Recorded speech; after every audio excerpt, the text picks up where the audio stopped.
Welcome back, everyone. Ready for another deep dive? Always. Awesome.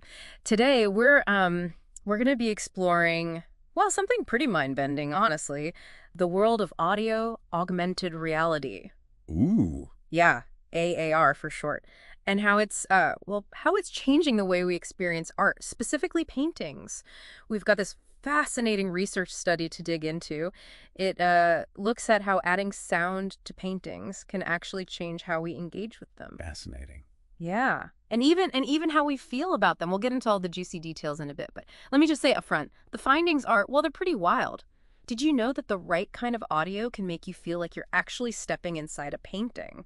Wow. Right. But then get the soundtrack wrong, and suddenly even the most cheerful scene Hmm. can feel, well, a little creepy. That's so interesting. The power of sound to shape not just, what we hear, but also what we see. Exactly. But before we get too far ahead of ourselves, let's break down what AR actually is. I mean, it sounds pretty high tech, right? It does sound futuristic. But the core concept is actually about enhancing our perception of Yeah. the world around us. Instead of replacing reality, like virtual reality does, it's about adding this layer of sound that's been carefully designed to enrich the experience. Okay, so imagine you're in a museum. You're standing in front of a stunning painting, and you put on these headphones, but here's the key. They don't block out the sounds of the gallery. You can still hear people talking around you, maybe some ambient music. But then overlaid on that is this soundtrack, and it's been specifically composed to complement the artwork you're looking at. Precisely. And these extra sounds aren't just random noises. They're what we call goal-directed, meaning they're intentionally chosen to enhance your experience in a specific way. Hmm. For example, they might draw your attention to a small detail you might have missed, or evoke a particular emotion, or even create the sense of immersion. So it's like the audio is giving you the secret tour guide through the painting, Hmm. pointing things out, adding a whole new layer of meaning. Yeah, that's a great way to put it. Think of how film scores work. They guide our emotions, build suspense, tell us how to feel about what we're seeing. AAR is doing something very similar, but with paintings instead of movies. That makes so much sense. Okay, so now that we kind of have a grasp on what AAR is, let's get into the nitty-gritty of this study. It's a real deep dive into the how and the why of adding sound to art. So the researchers wanted to test whether AAR could make people engage more deeply with paintings. And not just any paintings, they chose a real range of styles. Impressionist, realist, abstract, even Renaissance. A real mix to see if the effects of sound were consistent across different types of art. And they didn't just slap on like any old music, right? They created two types of audio for each painting. The first was called basic audio, and it was generated by an algorithm that analyzed the colors and shapes in the painting, and then based on that analysis, created sounds. Right. The second type was called enhanced audio. And this one took that algorithm-generated sound, and then a musician, a human expert, came in and shaped it into a more cohesive, more emotionally evocative soundscape. It's kind of like taking raw ingredients and having a master chef turn them into a gourmet meal. Okay, I like that analogy. So the big question was, would adding sound, whether basic or enhanced, actually change how people looked at the paintings? And would it affect how they felt about them? To find out, they had participants view each painting under 3 different conditions: no sound, basic audio, and enhanced audio. And here's a really interesting detail. They used bone conduction headphones, which means the sound is transmitted through your cheekbones. Well, wow, I've heard of those, but never actually used them. Yeah, it's cool because you can still hear everything around you, but you also have this extra layer of sound coming in. That's so clever. It really captures that key principle of AAR, being present in the real world, but also experiencing this augmented layer of sound. It's like having the best of both worlds. Exactly. It allows for a much more natural and integrated experience, which is really essential for AAR to be truly effective. Makes sense. So the results. Drum roll, please. Well, they were quite revealing. First, they tracked the participants' eye movements while they were viewing the paintings, and they found that the enhanced audio, the one curated by the musician, led to significantly more engagement. People were looking at more details, and for longer periods of time. Their eyes were really dancing across the canvas in a way that they didn't with the basic audio, or with no audio at all. So it's like the music was acting as this invisible guide, leading people's eyes to different parts of the painting and helping them uncover hidden details they might have missed otherwise. That's a great analogy. The study really suggests that music, when it's carefully chosen and composed, can have a profound impact on our visual attention. It can draw us in, make us linger longer, and truly see a painting in a new light. It's like the music unlocks the secret door in our perception. But that's just the beginning of what they discovered. The emotional responses to the audio were even more surprising. Indeed. But before we dive into that, shall we take a closer look at some of the specific examples from the study? Absolutely. Let's get specific and see how this played out with some famous masterpieces. Okay, so let's start with Monet's Water Lilies in Japanese Bridge. It's already such a dreamy and immersive painting, you know? You can almost feel the breeze and smell the water lilies just by looking at it. But then, when they paired it with the enhanced audio, participants said they felt like they were actually on that bridge. The sounds of the water rippling, the bird song. It created this sense of presence that went way beyond just looking at the canvas. It's like the audio transported them right into the scene. That's amazing. What about the basic audio? Did that have the same effect? Not quite.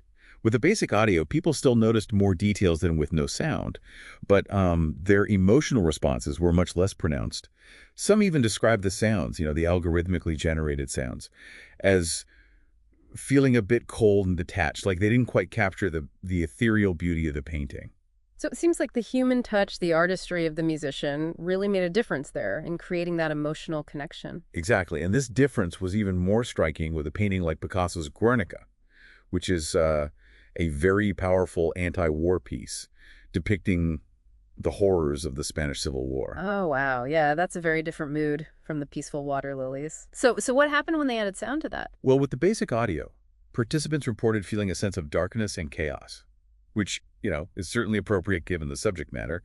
The algorithm, it picked up on those stark contrasts, those angular shapes, and translated them into a soundscape that evoked this sense of unease. So even without a human composer, the audio was still reflecting the mood of the painting. Yeah, it was, but with the enhanced audio, things got really interesting. The musician had incorporated sounds of sirens, explosions, even screams. It created a truly visceral and unsettling experience. Participants described, their heart rate increasing, some even felt chills or this overwhelming sadness. That's intense. It sounds like the enhanced audio really amplified the emotional impact of the painting. Like it allowed viewers to connect with the suffering depicted in a much more profound way. It certainly did. But it also raises some important questions, I think, about the ethical considerations of using AAR, especially with content that could be disturbing or even traumatic. How do we ensure that the audio is enhancing the experience without overwhelming the viewer or triggering them in some way? That's a really good point. It seems like there's this fine line to walk. Absolutely. It's something that artists, curators, researchers, they'll need to grapple with as AAR becomes more widely used. But let's not dwell on the heavy stuff too long. The study also highlighted some really positive aspects of AR. Oh, like what? Well, for instance, they found that AAR could actually help people understand the historical context of a painting more deeply. For example, with Raphael's The School of Athens, which is a Renaissance masterpiece. It depicts this gathering of great philosophers. And the enhanced audio really helped participants grasp the intellectual energy and the spirit of inquiry that defined that era. That's interesting. What kind of sounds did they use to achieve that? Well, the musician had woven in these sounds of lively debate. The clinking of glasses, even the rustling of parchment. It created this soundscape that really transported listeners back to the bustling heart of the Renaissance. Participants described feeling this sense of awe and wonder, like they were eavesdropping in a conversation between, some of the greatest minds in history. Wow, that's amazing. It's like the audio provided this missing piece of the puzzle, allowing viewers to connect with the painting on this whole new level. Exactly. And it wasn't just limited to historical paintings. With Botticelli's The Birth of Venus, the enhanced audio, with its ethereal melodies and gentle ocean waves, it really underscored those themes of beauty, love, and rebirth, creating a truly magical experience. So it seems like AAR has this potential to be more than just an entertainment tool. It could be used to educate, to inspire, to help us connect with art on a deeper emotional and intellectual level. That's exactly what's so fascinating about this research. It opens up this whole world of possibilities for how we experience and interact with art, going beyond just the visual. It's like art is evolving right before our eyes, or should I say our ears. But I have to ask, were there any any limitations to the study? I mean, it was conducted in a lab setting, right? That's a great question. And you're right, the study did have some limitations. More research is definitely needed to see how AAR works in a real-world museum environment Mm. where, there are distractions and people are moving around. Right, that makes sense. What about the long-term effects? Do we know if, like, people will remember the artwork better after having an AAR experience or be more likely to, engage with art in the future? Those are all really great questions and questions for future research to explore. Yeah. But even with those limitations, the study still offers some truly compelling insights, I think, Yeah. into the power of sound to shape our perception and enhance our experience of art. Yeah, it's exciting to think about the potential of AAR, not just for museums, but for artists as well. Imagine being able to create your own soundscapes to accompany your work, Yeah. adding this whole other dimension to your artistic expression. The possibilities they Yeah. really are endless. Hmm. And it's not just about, adding another layer of sensory information. It's about creating this more holistic, this more engaging, and ultimately a more emotionally resonant experience. It's like taking a familiar painting and seeing it with new eyes, or rather, hearing it with new ears. But what about the listener? How can they apply these insights to their own, art appreciation? What's the takeaway for them? Well, that's the beauty of this whole deep dive, right? It Yeah. gets us thinking about art in this whole new way. It's not just about passively observing anymore. It's about active engagement, Hmm. creating a dialogue between the artwork, the audio, and your own unique perspective. I love that. And that's what I really wanted to leave our listeners with today. A little challenge or maybe a thought experiment. Okay, I like it. Imagine you could choose the soundtrack for your favorite painting. Oh, that's interesting. What would it be? Hmm. I'm picturing some of my favorite pieces and thinking about what kind of music would really capture their essence.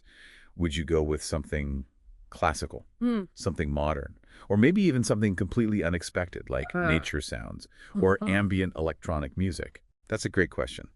I think for me, it would depend a lot on the painting itself. Hmm. The colors, the composition, the subject matter, but also what I wanted to feel while experiencing it. Right, exactly. And what would that music, that soundtrack you choose, what would it reveal about the painting that you hadn't noticed before? Mhm. Would it highlight certain colors, certain shapes? Would it evoke new emotions, new interpretations? Yeah, or maybe even challenge your existing interpretation. Yeah. Make you see it in a completely different light. It's like you're curating your own personalized art experience, one that speaks directly to you and your understanding of the work. I love that idea. It's almost like having a conversation with the painting itself. Exactly. And that's really what AAR is all about, fostering a deeper connection between the viewer and the art, creating a more immersive, more engaging, and ultimately a more meaningful experience. So the next time you're at a museum, Yeah. or even just, browsing art online, take a moment to really think about the soundscape.